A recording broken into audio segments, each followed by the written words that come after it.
അപ്പോൾ നമ്മൾ key ഫ്ലൂട്ടിൽ Indian notation വായിക്കുമ്പോൾ ഇതിൻ്റെ ഒരു മെത്തേഡാണെന്ന് ഞാൻ പരിചയപ്പെടുത്തുന്നത്. അപ്പോൾ നമുക്കിതിൻ്റെ ആദ്യം ഇതിൻ്റെ അടിവശത്തായിട്ട് 2 ലിവറുകൾ കാണാം. അതിനകത്ത് അടിയിലത്തെ ലിവർ മാത്രം ക്ലോസ് ചെയ്യണം, ഫുൾ ക്ലോസ് ചെയ്യരുത്, അടിയിലത്തെ ലിവർ മാത്രം ക്ലോസ് ചെയ്യണം. എന്നിട്ട് കൈകൾ ഇങ്ങനെ പിടിക്കും. അപ്പോൾ നമ്മൾ ഏതൊക്കെ അടയ്ക്കേണ്ടത് നമുക്ക് നോക്കാം. ഒന്നാമത്തെ കീ വിട്ടേക്കണം, 2 4 5, ഇതാണ് ആദ്യം അടയ്ക്കേണ്ടത്. 2 4 5. അപ്പോൾ നമുക്ക് ഹിന്ദുസ്ഥാനിലെ സാ നമുക്ക് വായിക്കാൻ പറ്റും. ഇനി 5 ഈ തേർഡ് ഈ കീ റിലീസ് ചെയ്യുമ്പോൾ രി, നെക്സ്റ്റ് റിലീസ് ചെയ്യുമ്പോൾ ഗ. ഓക്കെ, ദെൻ അടിയിലത്തെ റിലീസ് ചെയ്യുമ്പോൾ മാ കിട്ടും.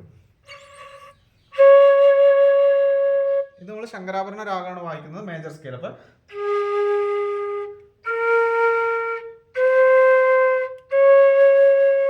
സെക്കൻഡ് പൊസിഷനിൽ നമ്മൾ 5 വരെ അടച്ച് 6 വിട്ടേക്കുക, 7 8 9 ക്ലോസ് ചെയ്യുക. ഓക്കെ, 7 8 9. അപ്പോൾ പാ കിട്ടും. സോറി 6ഉം 7ഉം വിടണം, 8 9 10. ഇന്ന് അടുക്കത്തെ 2 എണ്ണം വിടണം കേട്ടോ. ഇതാണ് വായിച്ചത്. ഇപ്പം ഇത്രയും. അപ്പോൾ ഇന്ന് അടുക്കത്തെ 2 വിട്ട് ഈ സൈഡിലെ ഈ ഇതിന് ഇപ്പുറത്തേക്കുള്ളത് 3 നടക്കണം. ഓക്കെ, അപ്പോൾ പ. നെക്സ്റ്റ് ഇത് റിലീസ് ചെയ്യുമ്പോൾ ധ. പിന്നെ ഇത് റിലീസ് ചെയ്യുമ്പോഴാണ് നീ കിട്ടുക, സ.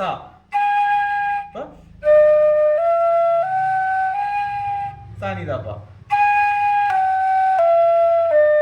മാ ഇതാണ് മാ.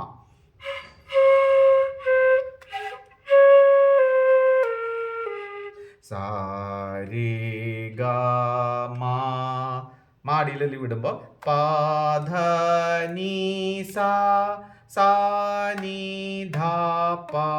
മാ ഇവിടെ മാ ഗ രേ സാ, മാ ഗ രേ സാ.